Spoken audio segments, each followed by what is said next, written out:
All right, so I want to talk about why I think being morbidly obese for the majority of my life was both the best and worst thing that's ever happened to me. And that might sound crazy on the surface, like objectively, there's probably more negatives than positives, but I think it's good to look at things from, I guess, maybe not an objective lens, but at least just consider the other side or the other perspective and try to at least find a silver lining or something positive about negative experiences. We'll start with the negatives. I think they're pretty obvious to most people, but maybe if you've never been overweight or obese, then maybe this will give you some perspective or maybe you wouldn't be aware of certain things. So, we'll start with, I guess, just confidence and anxiety or lack of confidence, I should say. I was fat the majority of my life, or I'm still fat, but I was morbidly obese the majority of my life, and I grew up around hoodlum children in Compton. I lived in Compton until I was 22, 23.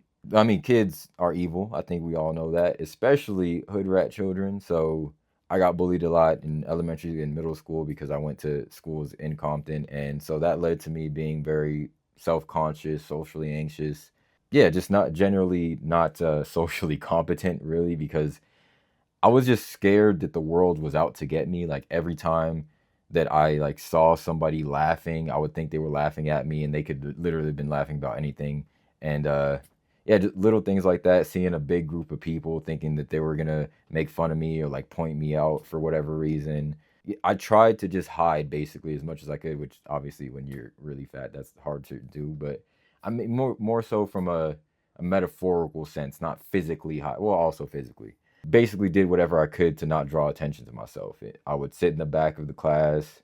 I would basically not talk unless somebody spoke to me first. And then when I was at home, other than the few friends I would hang out with, I would just sit in my room playing video games all day. And so if I'm not out somewhere to be seen, then people can't make fun of me. That was the logic in my mind. That issue kind of compounded itself because I'm isolating. I'm already socially anxious. And now I have no social skills because I'm not talking to people. I'm not going outside. So yeah, that definitely led to a lot of issues that I've had to overcome. Yeah, there's a lot more with that, but I think we'll keep it kind of lighthearted here, and we'll get into some physical ones that I don't think a lot of people really. Yeah, I don't think a lot of people would know off the top of their head unless they've been there.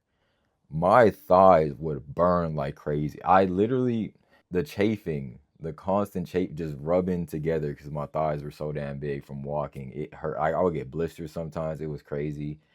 I also, damn, do I want to tell this story? I'm about to expose the hell out of myself. I, there was a time I was probably around 16, 17, something like that. I had to get some like really dry, like scaly almost skin under my titty meat, and I didn't know what it was, and I looked it up on Google, and WebMD was like, "Yep, cancer. You're done for. It's over with." And I was like, "Damn, I'm about to die at 16. This is crazy." So I asked my mom to take me to the doctor. I was scared as hell, and then the doctor was basically like, "Oh yeah, just put some vinegar on it. You'll be all right. It's just some fungus because your titty meat is sweating and is building up." And I was like, "Oh," I was like, "Oh, so I'm not dying. I'm just dirty. Okay, okay." But that just made me realize that like, damn, I really have that much titty meat that like, if I let the sweat build up, then it can actually create fungus, and that was a crazy realization. Oh, I exclusively wore cargo shorts and jorts because I hated pants because my thighs were so damn big that in order for me to put on pants, they would have to be so wide that the bottoms looked like bell bottoms, and I hated it. It looked horrible. So I avoided pants like the plague. Oh, standing hurt. Like that might sound crazy, but literally like you just lean on stuff because you're just so heavy, like your knees and your ankles get sore after standing for a certain amount of time. You just start leaning on stuff. It's way more like excruciating than you would think that something as simple as standing should be. This is another really strange one. I didn't have knuckles. Like my the first time I saw a knuckle was when I was like 21, I want to say, after losing about 60 pounds ish, or I was down about 60 pounds from my heaviest. Yeah, I was about 21 ish the first time I saw a knuckle. It was all like, you ever seen the Mii's, like how they fist is just a ball, like literally a sphere, like that's what my hands was like. All right, enough roasting myself for now. Let's talk about some of the things that I have found to be positive or that I feel like I've gained from having those experiences. I feel like I don't have a lot of friends, but I have a solid group of friends from different eras of my life that I still talk to this day, and we're all on really good terms. And I think that's because I became a good judge of character from a young age. Like I have a friend group from middle school I still talk to, a friend group from high school I still talk to, and a friend group from college I still talk to. And I think that I've been able to maintain those relationships and have good, trustworthy people in my life because I became a good judge of character at a young age from getting bullied and having, I guess, the anxiety and like having my guard up and just being acutely aware of like all the little things or like microaggressions from people or like just character flaws and things of that nature that I saw in other people. And so I became hyper aware of that. And so I was able to be very selective about the friends that I did make. And those have all been great relationships. And so I feel like that's been a net positive in my life because I know now, especially, like it's often talked about how toxic friendships and relationships are, especially with my generation. A lot of people struggle to have good friends and have solid friendships, and that's pretty much never been an issue for me since middle school. So, yeah, I think that that's been a huge positive in my life, and a lot of those friends have changed my perspective on a lot of things and helped me become a better person. So I'm grateful for those friendships, and also they've helped me get over a lot of the social issues that I've struggled with the majority of my life. So I also think that pursuing weight loss and I guess just fitness in general has become a sense of purpose for me and something that I am trying to work towards and pursue every day. And just having that like goal or that just mentality of trying to better myself and grow as a person and the constant pursuit of improvements has been a game changer for me. It's completely changed my whole life, really, but the way that I view the world, it's made me a more optimistic person. It's given me a sense of ambition and desire to have more and do better for myself. And I think that that started from pursuing weight loss. And obviously, it could have come about in a different way. I'm just saying that's how it's happened for me. And so I think that having that mindset has having applying the lessons that I've learned through trying to lose weight and improve my health has applied to other areas of my life, and it's just led to me being a better person. Also, I'm just passionate about trying to help other people overcome the things that I have or help, yeah, just help yap on the internet like this. I enjoy doing this as well. So like I think it's like a fun, I guess, hobby that I probably would have never picked up or pursued had it not been for that and having those experiences in my childhood and young adulthood.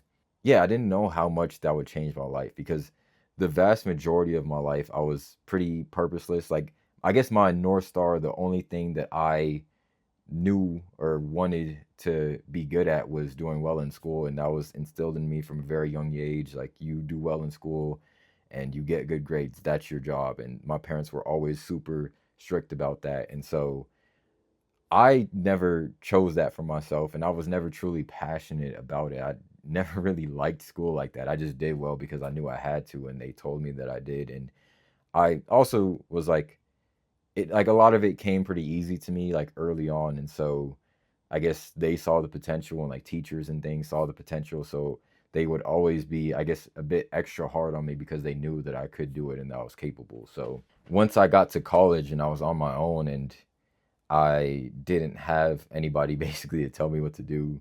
I I just had no purpose, no sense of direction, and I was just rotting in my room. Like I was still doing okay in school. I wasn't just failing out of all my classes, but I wasn't doing as well as I was capable of for sure. And so, yeah, I just didn't have a sense of purpose. I was just sitting in my room all the time, binge eating, playing video games, just not being satisfied with my life and not knowing what to do, not knowing that having a North Star or something to pursue would change the way that I looked at things and just make me a better person. And I felt pretty hopeless at times. And so it showed me that I could get that feeling of progress through something that wasn't just video games.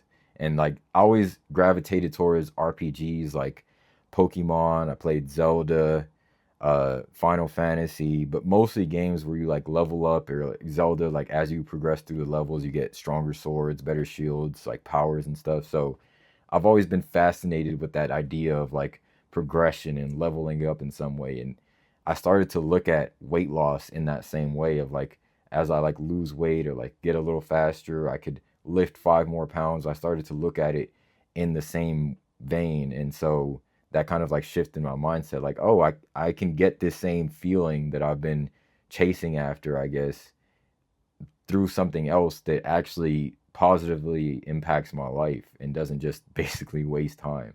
And that's not to say that I don't play video games anymore. I never do, but not nearly as much as I used to. Yeah, but the point is that I didn't know that that's what I was really chasing at the end of the day, something where I could feel some sense of progression and improvement and leveling up and moving up the ranks. And so I can't even tell you how many setbacks and failures along the way, but here we are, 7 years later from starting my weight loss journey, and I'm down over 100 pounds, like 120 pounds. So I think we've done some things right along the way. Like I said, I've done way more things wrong than we have done right. But as I progress down this journey, I'm kind of putting together the pieces of the puzzle, so to speak, in terms of what exactly is going to work for getting me to my goal weight. And I'm around 200 pounds right now. My goal is 175, maybe 170.